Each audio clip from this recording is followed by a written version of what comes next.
कभी कभी जो हम स्क्रीन पर देखते हैं वो सिर्फ किसी ऐप का ग्लिच नहीं होता। कभी कभी वो भविष्य की चेतावनी होती है। लेकिन जब चेतावनी 12 मिनट पहले मिले तब क्या करोगे?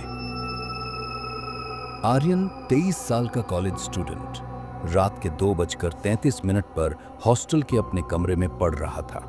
कमरा शांत था, बस घड़ी की टिक टिक और पंखे की आवाज आ रही थी। अचानक फोन वाइब्रेट करता है।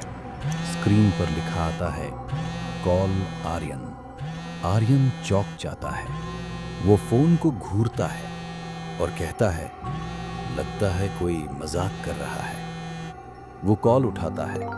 स्क्रीन पर वही कमरा दिखाई दे रहा था, वही टेबल, वही किताबें, वही लाइट, और उसमें वो खुद बैठा था। वीडियो वाला आर्यन कैमरे की तरफ देख रहा था और धीरे से बोला, आर्यन, अगर जिंदगी चाहता है तो अभी कमरे से निकल जा। और इतना बोलते ही कॉल कट जाती है। आर्यन हक्का बक्का हो गया। वो दरवाजे की तरफ देखता है, फिर खुद पर हंसकर कहता है, बकवास है, शायद किसी ने नंबर क्लोन कर लिया होगा। आर्यन वापस पढ़ने बैठता है, लेकिन उसका मन अब भी विचलित था। हर छोटी आवाज डराने लगती है। कुछ देर बाद हॉस्टल की गलियारे से किसी के दौड़ने की आवाज आती है। फिर अचानक एक तेज चीख गूंजती है। आर्यन दरवाजा खोलता है। बाहर एक स्टूडेंट बेहोश पड़ा है। आसपास लोग इकट्ठा हो रहे थे। वो घड़ी देखता है, उसमें 2:45 हो रहा था। आर्यन के दिमाग में घंटी बजती है। वो वही टाइम था जिसे उसने कॉल में देखा था। 2:45 पर कुछ बुरा होने वाला था, और अब हो गया।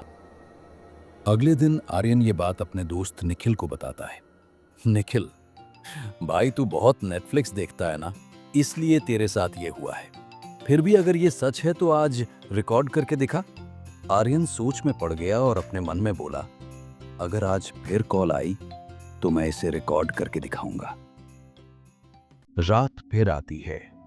आर्यन कैमरा ऑन करके स्क्रीन रिकॉर्डिंग चालू करता है और कमरे में रख देता है। जैसे ही 2:33 हुए, फिर से वही कॉल आया। आर्यन ने कांपते हाथों से कॉल उठाया। इस बार वीडियो में उसका चेहरा बहुत पीला, डरा हुआ और खून से सना हुआ था।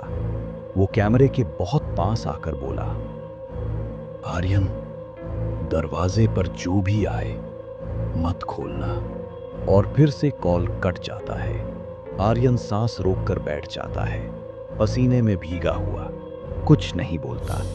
कमरा पूरी तरह शांत था।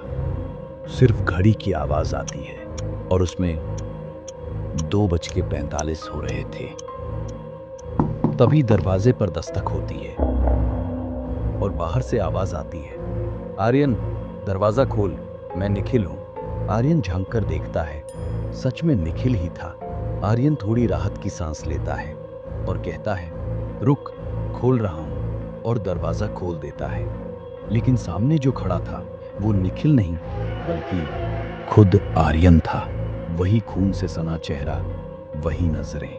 पीछे अंधेरे में दूसरा आर्यन भी दिखता है, जो मुस्कुरा रहा था और बोला, कहा था ना, मत खोलना।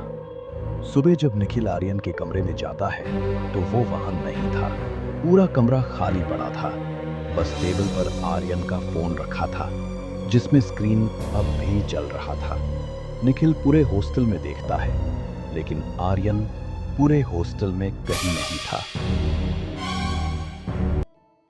कभी कभी वक्त हमें बचाने की कोशिश करता है, लेकिन इंसान उसे समझने से पहले ही दरवाजा खोल देता है।